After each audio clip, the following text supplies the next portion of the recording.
Buenas noches. Hola, Vale, ¿cómo estás? ¿Cómo te va? Amigos de la charla inesperada.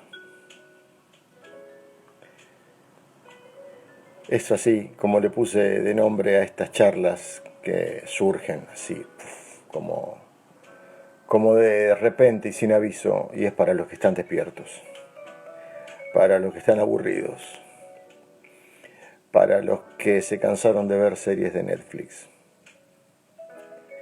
para los que se cansaron de mirar por la ventana que pasaba abajo o afuera. Saludos, qué lindo, ya hay gente. Y esta charla inesperada va a ser un poquito un resumen de la última charla inesperada de hace unos días atrás, donde hablamos de los sistemas que tiene el cuerpo humano para repararse, y vamos a unirle ahora al sistema nervioso vegetativo y al sistema inmunológico. Hola, Pablo. Sí, díganme si la música de fondo está muy fuerte. Avísenme, por favor.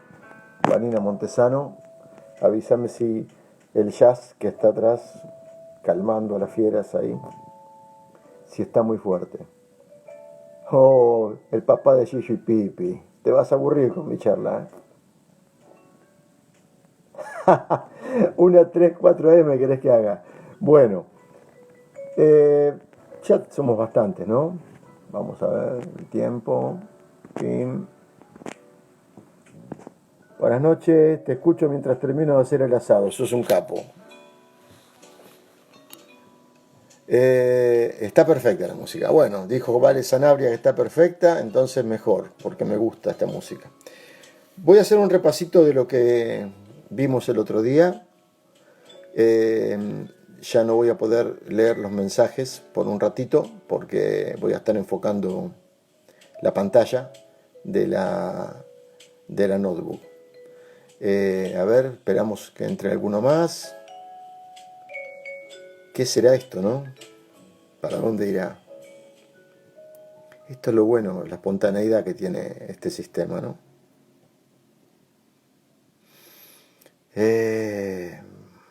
Levanten la mano los kinesiólogos, kinesiólogas. Tuli, buenas noches. Llevamos ahí unas 60. Esperamos. Pata, querida. ¿Dónde estás, Pata? Se te extraña.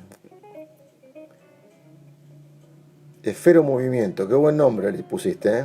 Buenísima. Bueno, entonces dijimos que vamos a dar vuelta a la pantalla. Bien. Ahí vamos. Ping. Y tenemos ahí. Espero que lo podamos ver. Vamos a acomodar este aparatejo. Ya estoy un poco más preparado. Ahora tengo un trípode chiquitito. Bueno, ahí vamos. El otro día hablamos de que existen procesos endógenos de la curación que están aplicados a la kinesiología refleja y que son los que utilizamos en nuestro caso en TMR. La primera parte la voy a pasar rápida porque algunos ya la vieron, pero si no nos vamos a poder enganchar bien, ¿no? Existen leyes en la termodinámica o en la energética que le han hecho un gran aporte a las cuestiones filosófico-científicas de la medicina, especialmente de la kinesiología. Hay una ley, que es la primera ley de la termodinámica, que dice que la energía no se pierde, sino que se transforma. Pero solo hace mención a la cantidad de energía, no hace mención a la calidad de energía. Pero otra segunda ley de Carnot y Clausius afirma que la energía tiene calidad y cantidad. Y cualquier proceso que se produzca va a aumentar la entropía total del universo. Eso ya lo vimos el otro día. Dijimos que la totalidad en lo orgánico, es decir, cuando hablamos de la totalidad, comprende sistemas físicos en equilibrio, y a esto se le pueden aplicar un principio que es equiparable a lo que se denominó la entelequia, y que surge como complemento de la segunda ley de la energética. ¿Qué dice esta segunda ley? Dice que en todo sistema en equilibrio la modificación de uno de los factores va a generar una alteración en el sistema que va a tender a anular el desequilibrio que se produjo. Y a eso se lo denomina principio de Le Chatelier. Es decir, yo tengo un sistema en equilibrio, le modifico uno de los factores, altero un desequilibrio que al ratito tiende a anularse y tiende a buscar nuevamente el equilibrio. Y este es el principio de unión entre los sistemas inorgánicos y los sistemas que tienen que ver con lo vital. Entonces dijimos el otro día que existe un propósito en biología. Un propósito. Los fenómenos del mundo inorgánico se rigen por la ley de causalidad mecánica, donde todo hecho presente depende de un hecho que ya pasó y que va a ser la causa de lo que está sucediendo. Es decir, para que algo suceda tiene que haber una causa. Eso dice la ley de causalidad mecánica. Pero los fenómenos vitales no se rigen exclusivamente por esa ley. Se rigen por lo que se llama principio de finalidad o teleológico, que afirma que cada acontecimiento está ligado, en vez de a un acontecimiento anterior, está ligado a un acontecimiento posterior, que va a ser la meta o el propósito que lo va a atraer. Va a funcionar como un atractor. Lo que está sucediendo acá es porque algo lo está atrayendo desde el futuro. Es el objetivo o la meta. Por eso solo se puede comprender a los organismos vivos y a los seres humanos solamente si conocemos su historia y si conocemos su pasado. Hay aspectos en la dinámica vital, como la memoria biológica, donde todo lo que le sucede a un organismo vivo deja huellas en forma de engrama que se pueden activar si en algún momento de la historia de esa persona aparece nuevamente un suceso similar. Es decir, si hubo algo que en mi pasado o en mi epigenética me generó un estrés y me dejó una huella en alguna parte de mi sistema nervioso, y 25, 30, 40 años después me encuentro con ese mismo episodio o similar, la memoria va a desencadenar una respuesta. Esta acumulación de energía nerviosa se va a convertir en energía activa y va a reproducir lo que ya sucedió. Hay ritmos temporales, porque el ritmo es la primera manifestación de la vida. Hay ritmos endógenos, como la contracción del corazón, la actividad y el reposo, la contracción y relajación del músculo, y hay ritmos exógenos, que son los llamados ritmos cósmicos, que tienen que ver con lo que nos rodea, con lo que rodea nuestro entorno inmediato, con lo que rodea el planeta, con el día y la noche, los ciclos lunares, las estaciones del año, etc. El organismo se mueve entre dos polos. Cuando el sentido de una dirección se agota, automáticamente se orienta hacia el polo opuesto. La mayoría de estos ritmos en el organismo tienen su expresión a partir del tono simpático y del parasimpático. Y acá podemos unir toda esta parte filosófica que estamos escuchando y viendo con algo que todos conocemos, que tiene que ver con el teléfono, que siempre me juega una mala pasada. Por lo pronto, al sistema simpático, como tiene que ver con el gasto, tiene que ver con esa desasimilación, se lo denomina ergotropo, ergo de energía, tropo de movimiento, es decir, que gasta energía mediante algún tipo de, podríamos decir, a ver, un segundo, ahí está, decía que gasta energía a partir de generar trabajo, del movimiento. Y el parasimpático expresa el reposo, la asimilación, el ahorro energético, por lo tanto se lo denomina histotropo. Entonces tenemos un sistema ergotropo y un sistema histotropo.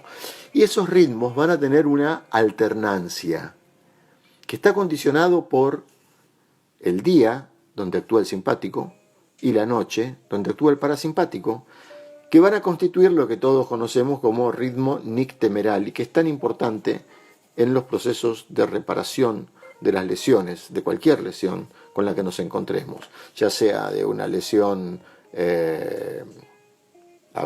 un desgarro muscular, o sea una tendinitis, o sea recuperarnos de un estado gripal. Entonces, de este ritmo va a depender la salud física y psíquica.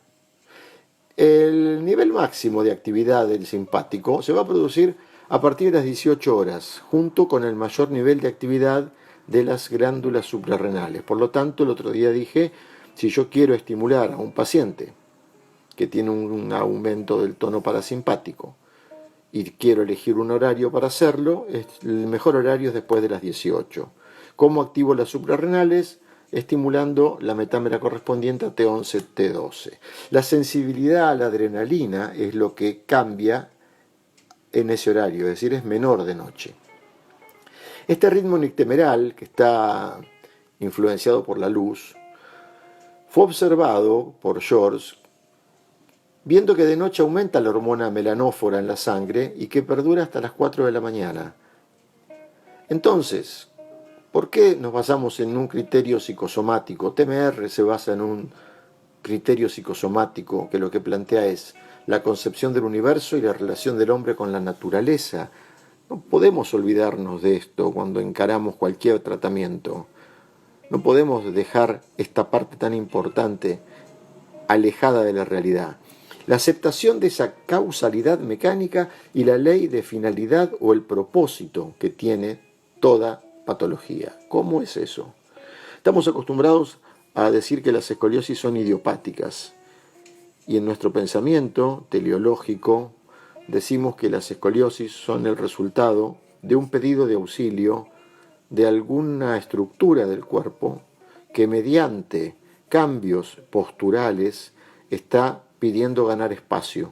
¿Por qué? Porque ama el espacio, no, porque el espacio lo que hace es asegurarle una irrigación correcta y una afluencia de oxígeno correcta, que es lo que le está pidiendo permanentemente el cerebro al resto de la economía. Oxígeno y glucosa.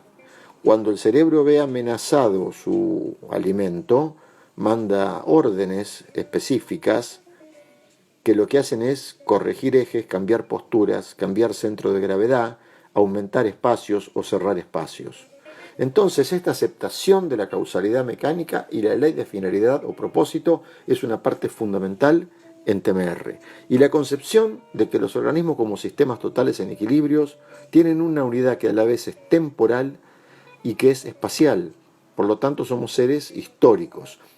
Teniendo en cuenta esto, y llegamos hasta esto el otro día, dijimos que no existen enfermedades locales, sino enfermedades generales, y no hay enfermedades, sino enfermos.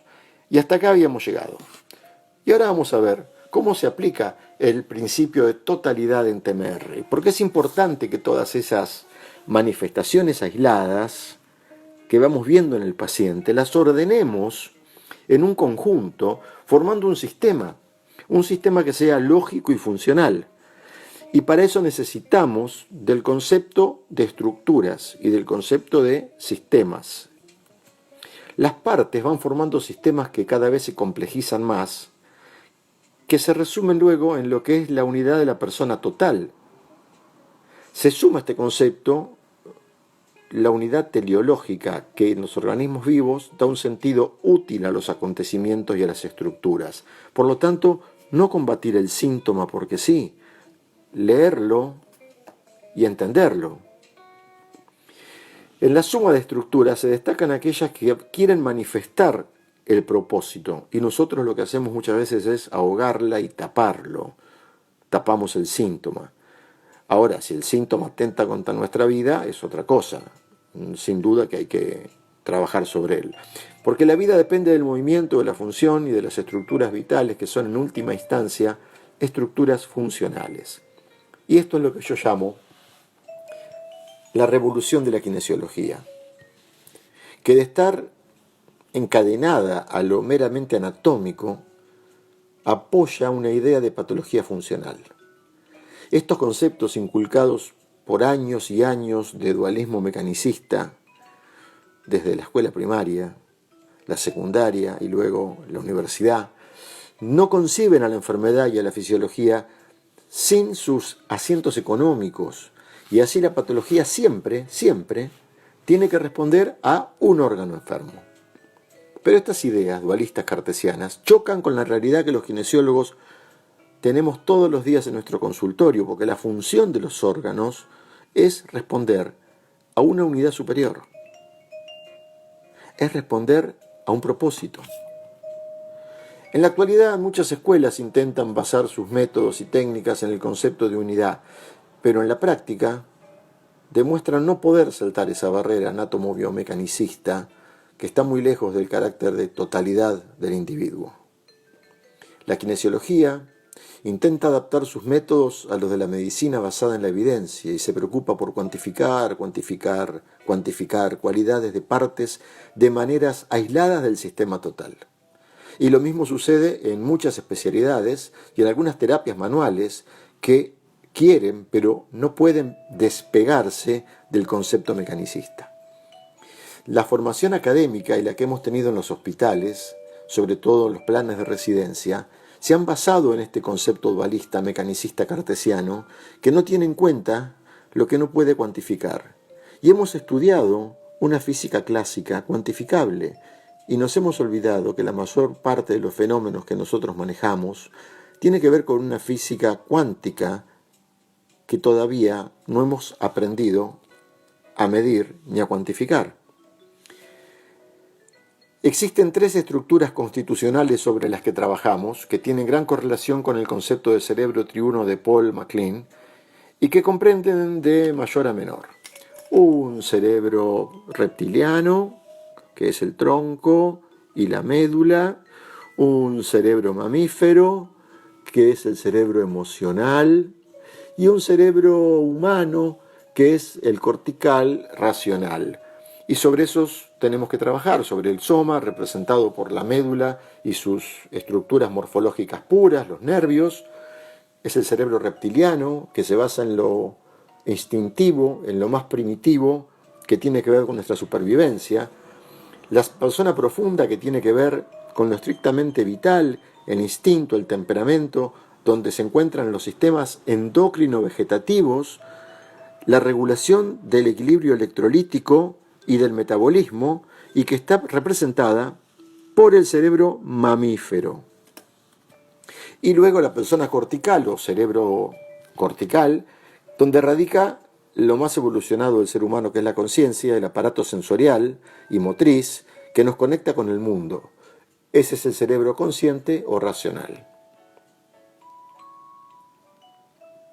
La persona profunda tiene a su vez dos estructuras netamente funcionales que parecen oponerse, pero que en realidad responden a un sentido rítmico de la personalidad del individuo. Y ahí los tenemos, el sistema simpático y el sistema parasimpático. El simpático tiene centros diencefálicos, ese sistema ergótropo, esa estructura totalizadora, identificada por la hipófisis anterior y posterior, por la tiroides y paratiroides, las suprarrenales, los procesos oxidativos del organismo, el calcio iónico y todo lo que tenga que ver con valencias ácidas, simpático, ácido. ¿No nos hace acordar al yin y al yang de las medicinas tradicionales? Y el parasimpático o sistema histótropo o estructural, representado ni más ni menos que por el sistema timolinfático.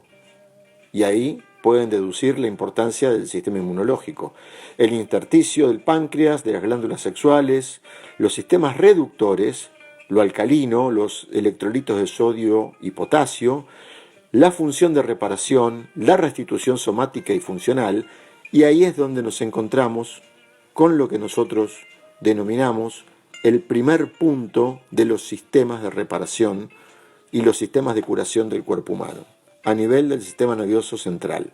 ¿Para qué usamos los kinesiólogos temerristas estos conceptos? Primero, para reconocer que todo proceso patológico resulta del desequilibrio del ritmo en las estructuras preexistentes. Debemos actuar a través de las estructuras y sistemas básicos, constitucionales y funcionales. Para entender que una misma alteración funcional no responde a un factor etiológico único, sino que puede responder a factores variables que pueden actuar conjuntamente y combinarse para lograr el propósito vital, que es ni más ni menos que volver al equilibrio, que recuperar la homeostasis mediante el proceso de alóstasis. Para eso hay estímulos que podemos manejar, relacionando el mundo exterior con el interior por medio de estímulos y de respuestas. Vamos a ver que algunos estímulos de asombro, si aumentan su intensidad, pueden transformarse en un estímulo de terror y paralizarnos. Esta ley es la expresión de la polaridad de lo vital, donde solo contempla la relación cuantitativa entre un estímulo y su respuesta.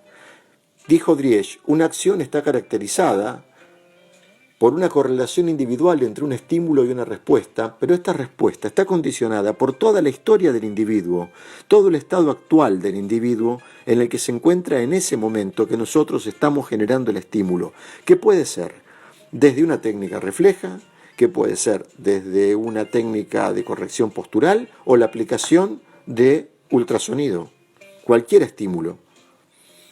El estado actual depende de la constitución y temperamento del individuo, del estado en que la estructura se encuentra en el momento de recibir el estímulo, de la experiencia anterior del organismo, que se llama entrenamiento, y el déficit vital que ha podido provocar una enfermedad. Es decir, hay muchas variables que actúan sobre la respuesta. Por lo tanto, la respuesta no va a ser siempre la misma. La ley de Wilder, o del punto de arranque, dice que la respuesta del organismo a un estímulo que se repite varía en cada excitación, llegando a un momento en que tiende a invertirse. Entonces, cuando hacemos siempre el mismo estímulo, anulamos la respuesta. Ahí tiene que haber variabilidad. Y cuanto más fuerte es el grado de excitación del estímulo, o el más fuerte el grado en el que se encuentra el sistema vegetativo, o mayor el grado de actividad del órgano, un músculo que está muy contracturado y tiene que generar una respuesta, esa respuesta va a tener una sensibilidad distinta frente a estímulos que tienden a aumentar su función y una sensibilidad mayor ante aquellos que tienden a inhibirla. Por lo tanto, el estímulo muchas veces tiene que ser muy sutil y muy suave para no generar una respuesta contraria a lo que estamos buscando. Porque cuando esas excitaciones sucesivas alcanzan un grado máximo, cualquier nueva excitación produce una respuesta paradójica. A esto lo llamaba el kinesiólogo Alberto Shore la respuesta catastrófica del encefalópata. Hay una reacción bifásica entonces de estímulos. Toda excitación de un sistema tiende a elevar el tono del antagonista con el efecto de buscar el equilibrio. Y esto funciona como un péndulo. Si nos pasamos de rosca con el estímulo, tenemos una respuesta contraria muy intensa. Tengan en cuenta que ningún proceso de reparación o de defensa va a desarrollar frente a la pasividad absoluta del organismo. La enfermedad rompe el equilibrio vital, las estructuras tienden a la capacidad de recuperarse por una característica que es propia y que muchos autores han llamado la physis, la fuerza vital, la entelequia, el prana o el chi. Y ahí tenemos que existen fases en el proceso de curación. Una primera fase o crisis simpático-tónica con una reacción ascendente de alarma, una segunda fase o de reparación con una reacción vagotónica donde empieza a haber una crisis de desintoxicación, desasificación y aparición de linfocitos y macrófagos, como vemos a veces estas manifestaciones que no llegamos a entender por qué están sucediendo, y nos parece que son por casualidad. Y en los procesos crónicos, la primera fase no se manifiesta y el organismo entra directamente a una segunda fase prolongada y completa, es cuando estamos ante peligro, porque empieza a cronificarse la patología. Y este sistema puede fallar ante factores psicoemocionales, constitucionales o ante la violencia de la noxa, que se puede manifestar de distintas maneras. Bien, ¿cómo actúa la terapia refleja? Modificando la capacidad de reacción del cuerpo y estimulando la estructura totalizadora. Y esta es la diferencia de la kinesiología refleja, en este caso representada por las técnicas metaméricas reflejas, con relación a otras formas de aplicar la kinesiología. Entonces el estímulo, si actúa sobre la reacción de Cannon, nos está dando la idea de que es un estímulo sumamente fuerte. ¿Cómo actúan los estímulos? Los estímulos suaves no van a disparar la función de emergencia de Cannon. Tienen una función de desensibilizar, bajando el tono exagerado en los sistemas involucrados. Se utilizan los roces, deslizamientos suaves, el trabajo facial sostenido, los trazos en tejido conectivo y las técnicas instrumentadas y blandas. Y los estímulos medianos o moderados van a excitar la función de emergencia de Cannon, y ahí vamos a usar el masaje de tejido conectivo de intensidad moderada y fuerte, técnicas metaméricas reflejas de fricción, masajes y bombeos, plisados, vibraciones, pinza rodada y la utilización de instrumentos de colaboración con un carácter de estimulación. Bien, vamos a tener en cuenta que puede existir un empeoramiento de mejoría y que es normal que así suceda, quiere decir que el cuerpo está reaccionando y que puede aparecer hasta 48 o 72 horas posterior a lo que estamos haciendo. Vamos a observar cambios en el sudor de las manos y pies, sensación generalizada de frío, a veces espasmos musculares, y está dentro de lo normal. Todo esto está dentro de lo normal. La tarea más importante para el kinesiólogo TMR es individualizar al paciente y entender cuál es su reacción defensiva y cuál es su déficit funcional. Luego, investigar su capacidad de reacción teniendo en cuenta los hábitos, la constitución, su entorno personal, su entorno familiar y su entorno laboral, y así podremos dosificar cuidadosamente el estímulo que vamos a aplicar. Y todo esto que acabo de mencionar diferencia ampliamente dos maneras de abordar un tratamiento y dos maneras de abordar la kinesiología. Lo podemos abordar como lo venimos haciendo habitualmente desde un pensamiento mecanicista cartesiano, que piensa que los síntomas son fenómenos patológicos que deben ser suprimidos, donde no se aplica la noción de totalidad, sino de la parte, atiendo la rodilla, atiendo el tobillo, no interrelaciono las diversas estructuras de integración del organismo. Se basa en la cuantificación matemática de las manifestaciones más como un hecho de medición que terapéutico, y el organismo es para este pensamiento una máquina que hay que reparar de manera analítica, la bisagra que se rompió. No existe en este pensamiento el propósito causal. Pero para nuestro pensamiento neohipocrático y holístico de las técnicas metaméricas reflejas, se desarrolla un pensamiento donde los síntomas son fenómenos defensivos y el organismo es una totalidad que responde ante una agresión como tal. Adoptamos una conducta observadora y expectante, dejándonos orientar por las respuestas del sistema nervioso, por eso decimos que hacemos un pacto con el sistema nervioso, y tratamos de equilibrar los signos de déficit o de exaltación, siempre respetando las leyes de los estímulos.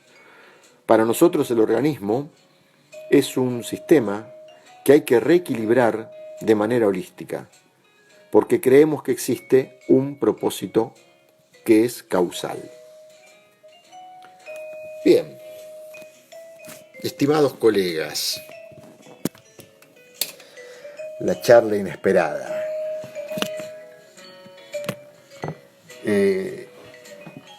Habitualmente en la charla inesperada empiezo a leer en esta parte final los mensajes, ¿no?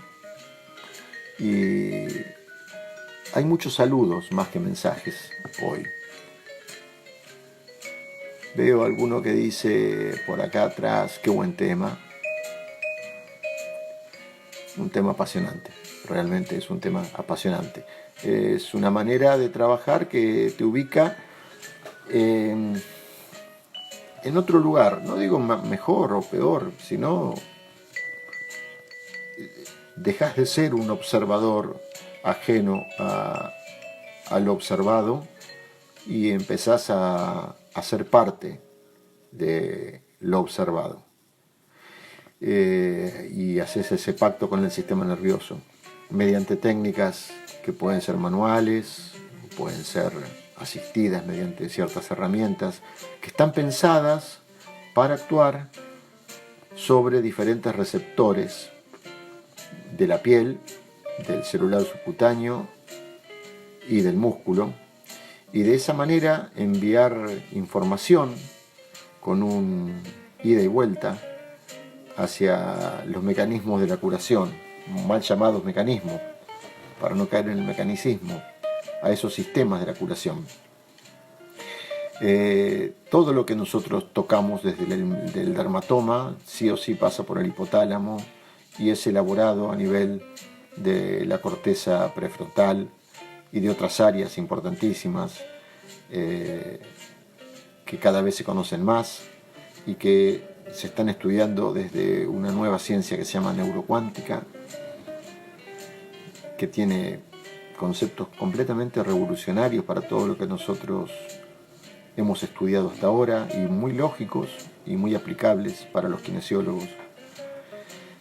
Y no olvidar que ese sistema tiene como principal punto al sistema nervioso central, luego como segundo punto tiene al sistema hormonal y como tercer punto tiene al inmunológico, y los tres trabajan al unísono cuando nosotros generamos estímulos, muchas veces estímulos que gran parte de los colegas subestiman, como los de la fisioterapia, estímulos que son maravillosos si los sabemos utilizar bien, porque llegan donde no llega la mano, con un nivel de vibración y una frecuencia que tiene que ver con lo atómico y no tiene que ver con lo macro, sino con lo micro, es decir, la vibración de una onda sonora que penetra dentro de la célula es como meter la mano adentro de la célula. Y la maravillosa función de la magnetoterapia tan denostada y tan basureada por los que no saben cómo funciona o los que no creen, como si esto fuera una creencia. Esto es ciencia, no es creencia, que lo que hace es arreglárselas para transportar el electrón adentro de la célula mediante un campo magnético, porque la membrana lipídica de la célula es una barrera para las microcorrientes y la magneto se encarga de engañar a esa membrana mediante un campo magnético que dentro de la célula se comporta como un campo eléctrico. Por lo tanto, el uso de la fisioterapia refleja no es un uso de estimulación, sino de estímulo, y se debe aplicar en los lugares correctos.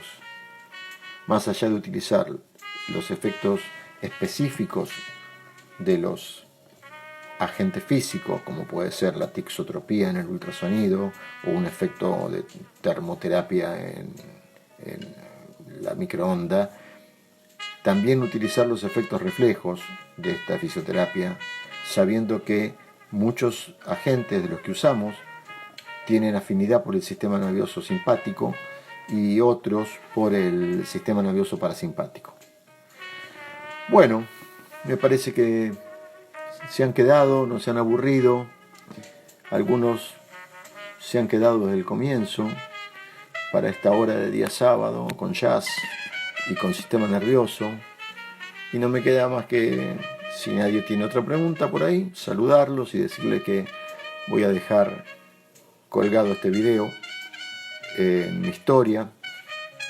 Voy a tratar de ver cómo se baja a IGTV y de esa manera lo podremos compartir en otra oportunidad.